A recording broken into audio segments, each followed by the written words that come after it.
Hola, ¿qué tal? Bienvenidos, bienvenidas a Texto y Contexto. Qué bueno que nos siguen a través de nuestro multimedio Telesur. Bienvenidos, soy Luis Francisco Blandón.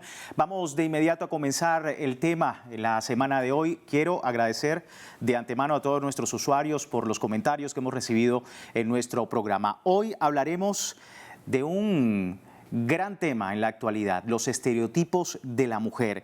¿Cuáles son los arquetipos más comunes? Para ello tenemos a un set de invitadas el día de hoy que estaremos conversando con ellas a propósito del tema, pero vamos con el briefing.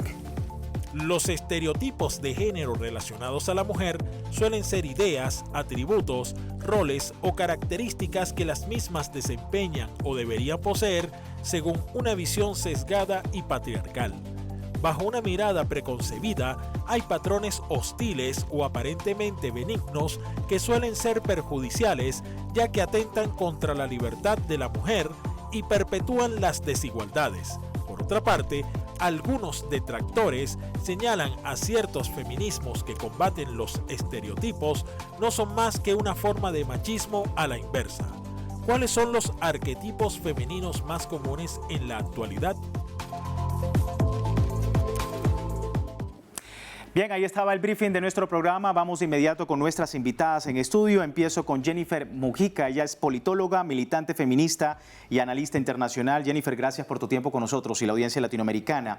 Grecia Solórzano Morales, periodista, militante del movimiento cultural La Minca, gracias por tu tiempo también con nosotros. Y Nietlinger Briceño, comunicadora social, militante feminista también en nuestro programa. Muchísimas gracias por tu tiempo con nosotros. Es un tema muy amplio, pero quiero empezar con una pregunta general sobre este tema, sobre el desafío que representan los estereotipos tan arraigados en la sociedad y sobre cuál era y cuál debería ser el rol de las mujeres y que genera, por supuesto, desigualdades en muchos aspectos de la vida diaria y de muchas mujeres en el mundo.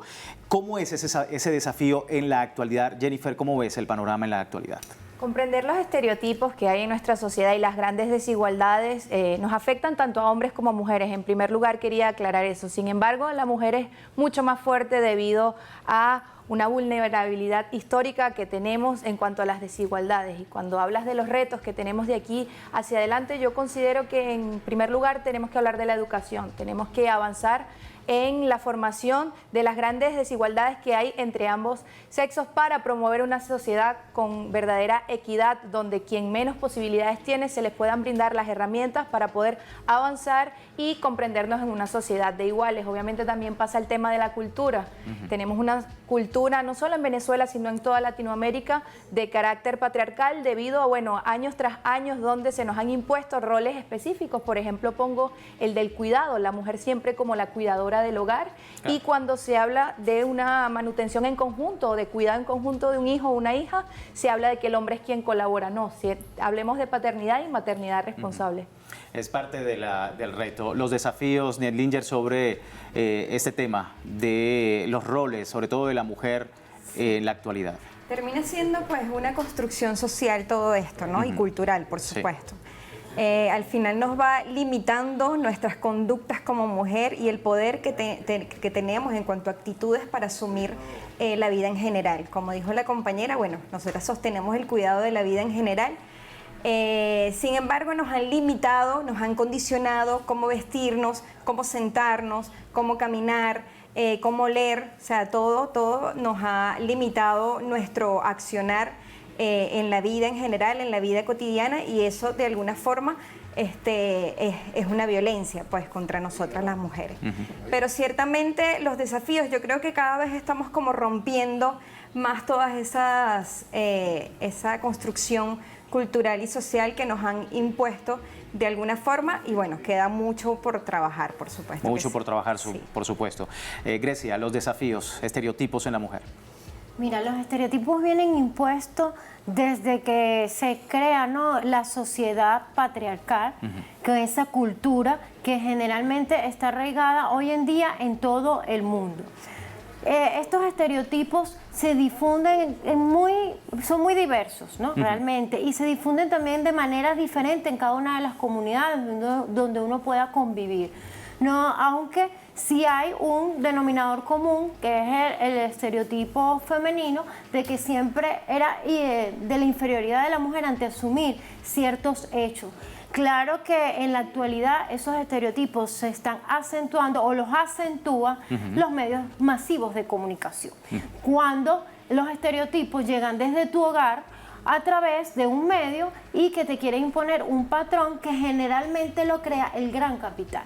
Entonces allí es esa diversidad. Nosotros, el mundo, ¿verdad? La mujer en el mundo tiene diferentes características, pero lamentablemente las grandes potencias económicas han querido permear esos estereotipos para categorizar un solo tipo de mujer, cuando en la práctica no es así. Las personas con estos estereotipos pueden sufrir frustraciones por no alcanzarlo, pero también en cierta medida pueden alentar a varios logros. Hay un denominador común en todas ustedes, que es el tema de la cultura. Importante estos estereotipos tan arraigados que vienen desde un punto de vista cultural, pero ¿cómo ver la posición de la mujer, la percepción o la autopercepción de la mujer, ya teniendo en cuenta ese tema, teniendo en cuenta y con pleno conocimiento de que son estereotipos? ¿Qué rol está jugando la mujer hoy en día, Jennifer? La mujer ha jugado y siempre va a jugar un rol protagónico en nuestra sociedad, al comprender cuál es el estereotipo una vez internalizado. Yo considero que atravesamos un largo proceso para comprender que desde que nacemos existe tal modelo de vida, por ejemplo, la maternidad, por ejemplo, ser la que cuida en la casa, o que hay profesiones destinadas para nosotros. Yo creo que cada vez avanzamos más en un debate social para romper este estereotipo de que tenemos que ser así o de esta forma. Entonces ahí es un proceso realmente complicado, porque bueno, te das cuenta que miras hacia atrás y dices, bueno, pero ¿por qué? Por ejemplo, yo quería jugar fútbol desde pequeña, ¿no? El fútbol es una cuestión de hombres y hoy en día lo puedo hacer, pero en la época que fui criada tal vez era mucho más complicado. Entonces esto también limita a los hombres y por eso quiero hacer este llamado, porque no es solo con las mujeres, hay también carreras que se dicen que son solamente de mujeres, cuando el hombre también quisiera hacer. Entonces yo creo que una vez comprendido que está un estereotipo social, nosotros estamos dando el debate para poder romper con estos moldes, con estos esquemas, y que cada una y cada uno pueda ejercer el rol de su preferencia, de sus características y del futuro que realmente quiere para su vida y para su entorno. Bien, Diger, ¿estás de acuerdo? Es decir, ¿hay posibilidades de hacer eso hoy en día o estamos limitándonos? ¿Cómo es la autopercepción de la mujer teniendo en cuenta estos roles que la limitan? Sí. No, yo creo que nosotras las mujeres hemos dado unos pasos gigantes en estos tiempos, sobre todo en el espacio que tenemos en la política, ¿no? Nosotras efectivamente dentro de lo que es las organizaciones comunitarias o movimientos populares tenemos mucho más espacio para ejercer la política, cosa que antes no ocurría, eran solo los varones quienes podían ejercer o quienes ejercían realmente la política, los que tomaban las decisiones, incluso los que tenían la voz más fuerte para poder tomar alguna decisión o debatir algún asunto en específico.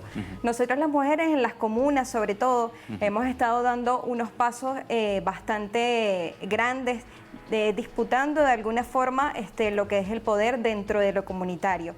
Y eso me parece que es parte de toda esta transformación y de lo que hemos logrado nosotras las mujeres hoy en día. Bien, Grecia, hablabas del capital, del gran capital, de la posibilidad de que eso influya directamente en lo económico, influya también en lo que son los roles de la mujer en la sociedad. Desde la perspectiva económica, se afianzó esta idea de que el liberalismo femenino es una máxima del capitalismo. ¿Es así en la actualidad? ¿No es así? ¿Cómo lo ves? Mira, yo lo que veo es que las mujeres ahorita tienen más apertura a todo lo que es las actividades económicas, pero las actividades económicas desde el hogar hasta donde ellas lo pueden alcanzar. ¿Qué pasa? Que contamos todavía con estructuras que son, vienen de una legislatura del capital, de las grandes empresas, donde no permiten, por cuando ellos sacan sus cuentas, por decirlo de una manera, que la mujer siga avanzando. Pero esa es la estructura que arraigamos desde hace muchos años. Y no solamente aquí en Latinoamérica, también lo podemos ver en la India, en Asia. Fíjate tú, Asia, la India, que es donde ahorita tenemos la población más grande del mundo, a pesar de que hay una canciller que es mujer, una presidenta mujer, donde hay países todavía aquí en el sur que no lo hemos logrado, hay una desigualdad en la estructura económica y en las actividades productivas de la mujer, todavía en comparación al hombre. Entonces, esto no lo veo yo tan casualidad, sino es ya una estructura que viene desde los tiempos de que se creó de que la mujer el hogar y el hombre salía a cazar la mujer para producir y crear la vida humana y el hombre a buscar la alimentación para mantener la familia. Entonces de allí se fue generando esa estructura patriarcal. Las mujeres en sí, por su naturaleza, tienen todos los valores y los atributos para afianzarse en donde quieran estar. Claro, y lo pregunto porque la limitante viene de organizaciones internacionales. Organización de Naciones Unidas dice que, por ejemplo, la desigualdad entre hombres y mujeres va a desaparecer dentro de 300 años si seguimos como estamos. Jennifer. Así es, si nosotros seguimos arando en este camino sin unas reglas verdaderamente que apunten a la equidad, a la igualdad entre la mujer y el hombre, vamos a pasar muchos años. Por eso hablaba mucho del tema de la transformación desde la educación y también comprender un fenómeno que existe en la actualidad, que si bien el feminismo es muy amplio, porque hay muchos tipos de feminismo, nosotros desde Venezuela, desde el feminismo popular venezolano, nosotros inyectamos un debate que tiene que ser interseccional. No es lo mismo la mujer que es pobre, que está racializada, es decir, que es discriminada por su color de piel, que una mujer blanca que aparece en los comerciales, etcétera. Hay una comprensión de la violencia estructural desde otro punto. Entonces nosotros tenemos que verlo desde la raíz y comprender qué tipo de feminismo estamos construyendo en nuestra sociedad, qué tipo de retos vamos a plantear para la diversidad de mujeres que existe en Venezuela, la mujer indígena, la mujer afro, la mujer deportista, la mujer comunera. Tenemos una gran diversidad que esa es la bandera que nosotras estamos realzando y que tenemos que construir con base a nuestra realidad propia venezolana, que también tiene que ser decolonial. El hecho de que hablemos del tema económico presenta también varias perspectivas, porque la desigualdad de cierta manera permite menospreciar más a la mujer.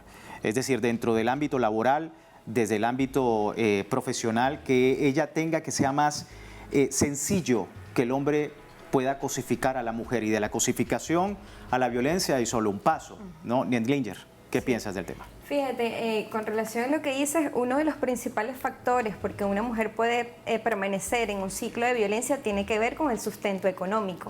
Y yo creo que hoy en día las mujeres están pensando en la economía feminista, o lo que conocemos como economía feminista. ¿Qué es economía feminista? Son las iniciativas que puedan salir de un colectivo de mujeres, iniciativas económicas para emprender y poder tener un sustento económico, pero esto es pensándolo en colectivo, ¿no? Porque si lo pensamos desde lo individual, esa mujer pues quizás podrá tener algunos estanques, pero si se piensa desde lo colectivo, la economía feminista, iniciativas productivas para que la mujer pueda generar su propia economía y poder pensar en tener la capacidad de sustentar un hogar, yo creo que eso es fundamental para de alguna forma disminuir lo que es la violencia, sobre todo la doméstica, que está tipificada en nuestra ley sobre el derecho de las mujeres a una vida libre de violencia. Importante es la organización, lo más importante desde ese punto de partida. Totalmente. Estamos hablando el día de hoy sobre los estereotipos en la mujer.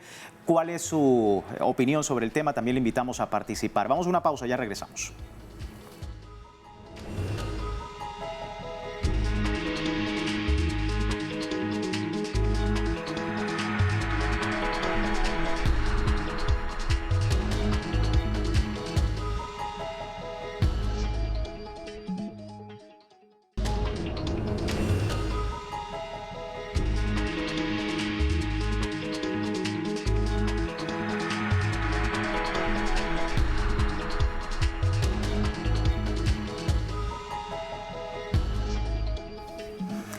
Gracias por seguirnos en Texto y Contexto. Hablamos de los estereotipos de la mujer en la actualidad, hablando de la economía, hablando de la cultura, de cómo ha permeado en varias facetas, en varias aristas de nuestras sociedades, pues los estereotipos de cómo debe ser, cómo debe comportarse la mujer, en fin. Mucha tela que cortar sobre este tema. Quería preguntar a nuestras invitadas sobre, teniendo la cobertura que ha sido en el cine de esta película de Barbie, quería preguntarles justamente sobre esa película. ¿Barbie rompe los estereotipos, Grecia?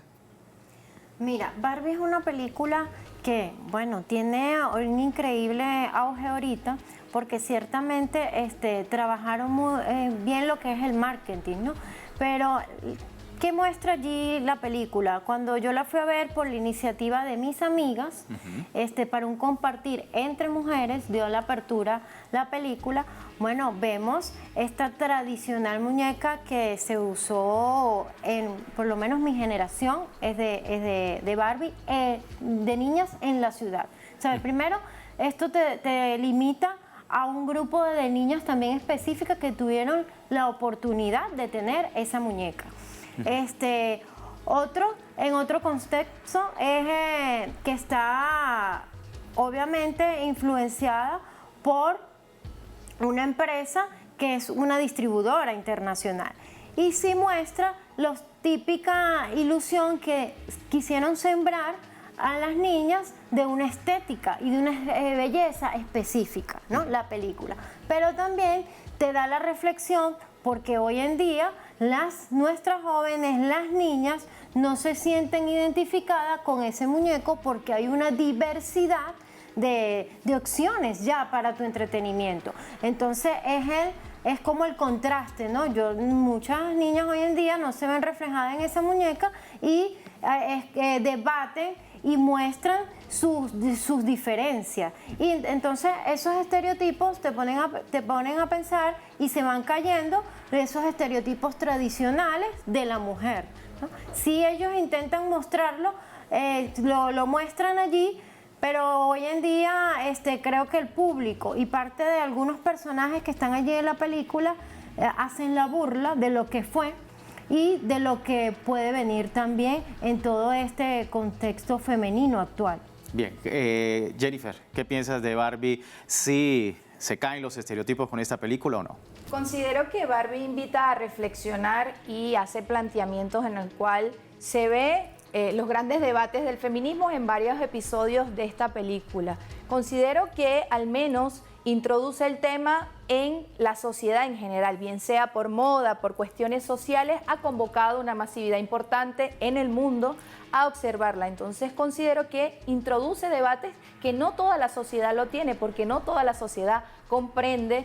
A veces las personas que nos dedicamos a estudiar la academia, las teorías feministas, las olas feministas, no sabemos democratizar realmente con un lenguaje llano, sino con un lenguaje muy técnico, lo que es el feminismo. Así que considero que aporta al debate para desmontar los estereotipos, porque hace fuerte crítica a los estereotipos. De hecho, plantea, entre otras cosas, la forma en que el hombre tiene que avanzar también a deconstruir la masculinidad del macho tóxico y avanzar en las nuevas masculinidades. Entonces sí es una especie de sátira, pero la dirección de esta película es por una compañera feminista que también puede ser un tipo de feminismo. No estoy diciendo que tiene la razón absoluta, pero convoca el debate e introduce el tema en todo tipo de clase social. Así que considero que sí apunta a romper o apunta a dar el debate sobre los estereotipos. Un debate que se extiende en todo el mundo y que por supuesto tiene muchas aristas en muchos países, porque como lo decía Jennifer, hay diferentes tipos de miradas sobre lo que debe ser o lo que no debe ser una mujer. No es lo mismo los estereotipos, por ejemplo, en Asia que en nuestros países latinoamericanos. ¿Cómo ves justamente ese debate, teniendo en cuenta pues la popularidad de una película como esta y que da paso a ese debate de los estereotipos, pero no todos los estereotipos son iguales en todas partes del mundo, Deniller? Sí, mire, yo creo que la industria cinematográfica nunca va a perder. O sea, siempre está en el tema que está a la palestra en ese momento en la sociedad, ¿no? Y el feminismo es uno de esos temas polémicos, si se quiere decir, y por eso pues lo utilizan, igual que la diversidad sexual y que otros temas que se ha abordado desde la industria cinematográfica. Ahora, en la mirada desde acá, si el contenido sirve para poder debatir, para que esos conceptos lleguen a más personas, a más niñas, adolescentes, mujeres, varones en general, yo creo que es necesario usarlos precisamente para eso, para el debate, para las discusiones, y que de ahí, por supuesto, con todo lo que hay dentro de los debates feministas, yo creo que se pueden avanzar con este tipo de contenidos, ¿no? Pero siempre desde la crítica, no desde el nosotras depósito de todo ese contenido que nos muestra, sino teniendo siempre una mirada crítica al cine en general. Y hablábamos de el punto de vista profesional, porque hay mujeres que, teniendo en cuenta las condiciones laborales, no es posible, por el rol que les asigna la sociedad, continuar escalando en posiciones de alto valor en algunas empresas. Y si bien hay mujeres que han seguido ese camino para poder escalar, es precisamente porque han tenido, desde el punto de vista familiar y personal, pues el apoyo de familiares, han tenido el apoyo incluso de hombres que pues comparten una vida con ella, ¿no? En este caso, ¿cómo es, Grecia, el perfil que debe tener una persona masculina, un hombre, que apoye de esta manera, no solamente desde el ámbito personal, sino profesional, a alguien que necesita escalar, una mujer que, teniendo las capacidades, por supuesto, necesita seguir esforzándose profesionalmente? ¿Cómo ves ese reto también? Mira, yo creo que hay que poner entre comillas que es cuando la mujer necesita escalar. Porque a veces una mujer de un campo, una mujer que trabaja la faena del llano, ella no necesita ir a una institución o una empresa para generar su aporte a esta humanidad. Es más necesaria allí. Entonces creo que nosotros debemos acompañar desde la educación y desde la niñez a los roles femeninos en contextos, en sus ambientes. Nosotros no necesitamos que todas las mujeres se vean en una institución o en un buró político. Nosotros también necesitamos, y las que hay, nuestras mujeres que trabajan en el campo, nuestras mujeres que mantengan nuestra identidad y cultura de los pueblos originarios. Entonces, cuando tú creas una familia, se supone que tú la creas con una persona que llegó a tu entorno por muchas circunstancias. Entonces, esa persona debería apoyar tus inquietudes, ¿verdad? De manera de que tú te desenvuelvas con tus capacidades la mejor manera posible y que logres también objetivos y metas planteadas que obviamente se ven permeadas a veces por la educación o la sociedad o el ambiente en que estamos desde la niñez. Entonces, una mujer bien puede también variar su estructura social y familiar y dirigirse a otro entorno. Pero el acompañamiento de la familia es realmente el que va a determinar hasta dónde puede llegar y quiere llegar esa persona. Claro. ¿Qué piensa Jennifer del tema, el acompañamiento, pero sobre todo desde el punto de vista masculino, ¿no?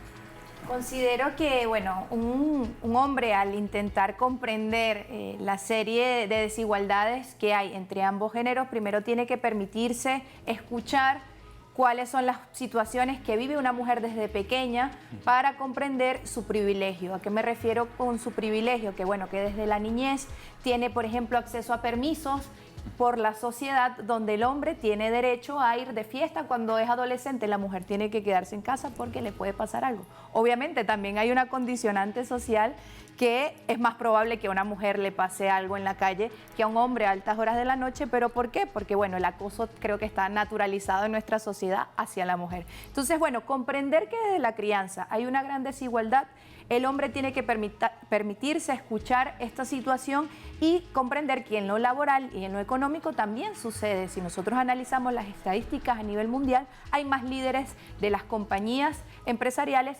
varones que mujeres. Lo podemos ver en la política, hay más presidentes varones que mujeres, o sea que el acceso al rol protagónico en una institución tanto pública como privada está más condicionado a que sea un hombre y ha sido culturalmente así en el mundo en general. Entonces yo creo que tiene que ponerse en una posición de escucha, de recapacitar y empujar desde donde pueda, desde el espacio que pueda, a romper estos paradigmas y estos estereotipos de que la mujer tiene menos capacidad. La mujer no solo debate de feminismo, la mujer puede debatir de economía, la mujer puede debatir de cualquier tema de la sociedad tal como un hombre. De hecho, mencionas el tema de las empresas y recuerdo recientemente la revista Forbes hablaba de las personas más poderosas del mundo. Las mujeres están, digamos, en un porcentaje muy mínimo, tendríamos que contar con la mano. 5 o 6 mujeres entre las personas más poderosas del mundo, siendo precisamente los hombres los que ocupan un cargo más elevado. Entonces, el reto también, como decías, tratar de llevar el debate sobre la capacidad que algunas personas dicen que es innecesario, es decir, que desde el punto de vista del feminismo no es necesario que se haga un debate tan amplio sobre la capacidad de una mujer como ser humano, sino se sobreentiende que el papel es el rol que debe definir la sociedad para ella y cómo la mujer se autopercibe con referencia a ese rol. Tu reflexión, Nelinger, final ya para el programa sobre este particular. Mira, en ese sentido yo creo que no tiene que ver con capacidades, porque nosotras tenemos las mismas capacidades que tienen los varones. Tiene que ver con las condiciones. Las condiciones sí no son las mismas y por eso hay una desigualdad. Una mujer para poder llegar a un cargo, sea en su comunidad, sea en la institución, o sea, cuando hablamos en general es en los espacios donde se desarrolla la vida de las mujeres, ¿no? Sí. Sea en el lugar que sea, yo pienso que se hace mucho más difícil por toda la carga que tenemos nosotras encima, no solo el cuidado, sino un montón de cosas más. Y por eso insisto en el tema de la construcción de la comuna, que no es verse desde lo individual, sino verse desde lo colectivo. Si este cuidado fuera en tribu, las condiciones de nosotras las mujeres serían otras. Y es que la crianza de los niños y niñas no debería ser solo de las mamás, incluso no debería ser solo de mamá y papá. Debería ser de toda una orgánica, de toda una comunidad, para que vele por el sostenimiento de la vida, porque sin la vida no hay nada. Entonces, en ese sentido, no tiene que ver con capacidades, tiene que ver con las condiciones en que nosotras podemos movernos a un espacio de poder y en las condiciones en que los varones se mueven a ese espacio. Es totalmente desigual. Se entiende el análisis. Quiero agradecer a todas ustedes por su tiempo con nosotros. Gracias por compartir este momento y conversar sobre un tema tan importante y que seguramente ustedes también tienen algo que decir. Les invito a que nos escriban, contáctenos @telesurtv.net para este y otros temas de actualidad en texto y contexto. Así finalizamos. Soy Luis Francisco Blandón. Gracias por seguirnos.